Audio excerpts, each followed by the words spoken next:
In 1920, huh? 1920, when I was a young man, I stayed with my grandfather at the time, and my grandfather was about business. Like, he's top tier, most doing man I've ever met in my life. Like, when he woke up at 5 o'clock, he was straight to business. He was working. By the time the sun rose, he had like 2, 3 tasks already off his list. Like, he was executing like nobody's business. 5 o'clock p.m., he would sit down on his chair, bite on his nails, look in the far distance, and get lost in his thought. You remember the thing I mentioned yesterday of separating your thoughts from your execution? He was doing it excellently. He still does it even now. And my grandfather is a very traditional man. And at the time, I was the only boy who was of age at the time.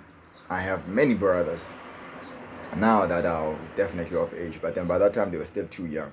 So I was the only one who was tasked with the responsibility of being the next generation man in a way.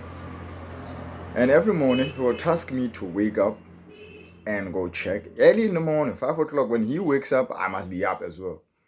Open the windows and then check if everything is in line outside while he's splashing his face, to check if everything is exactly how it was the previous day before we went to sleep. And gardening was my other activity that was specifically for me. Hated that thing.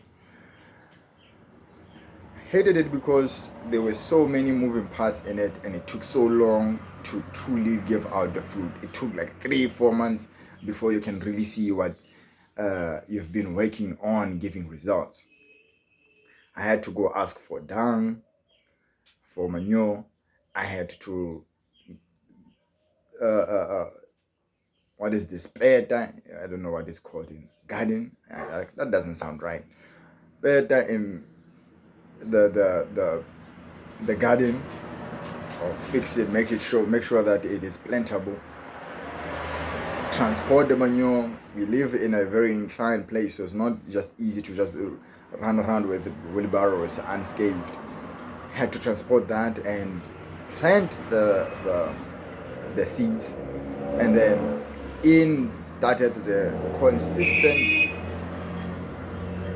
a more consistent need of having to water the plants.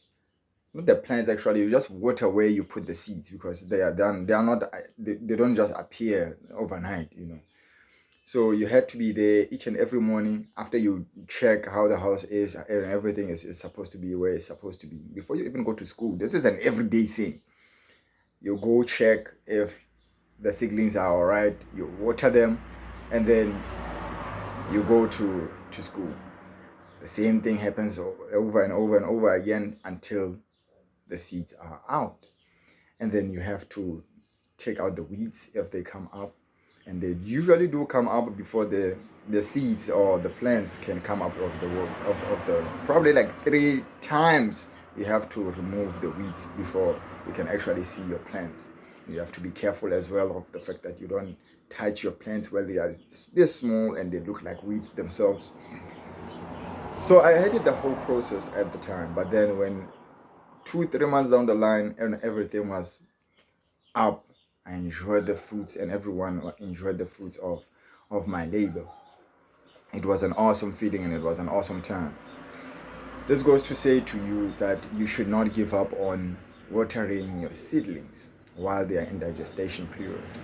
Whatever it is that you are building, whatever it is that you feel like you are growing and grooming, you should not give up on watering it while you don't see the results from it. It is the nature of things that during gestation period you won't see no results at all for a good while, and you have to be consistent. It is actually that particular time that you have to be consistent with your taking care of it. You have to water it on a regular basis. You have to make sure that the negativity around it, which comes up before it comes up, like you having negative thoughts about it, you feeling discouraged, People trying to downplay your ambition, people trying to put you down because there's nothing you can show for it.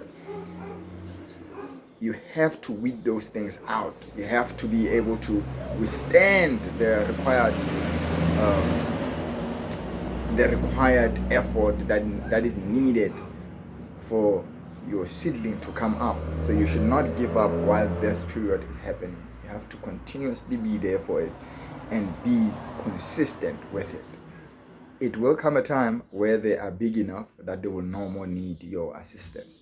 And from there to the point that is producing fruits, you will be just relaxed and watching your effort just grow and grow up to the point where it continuously just gives you fruits. And some of these things, when you plant them, is a one-time plant and it gives you fruits for eternity. So don't be dismayed. As always, make it good, make it better.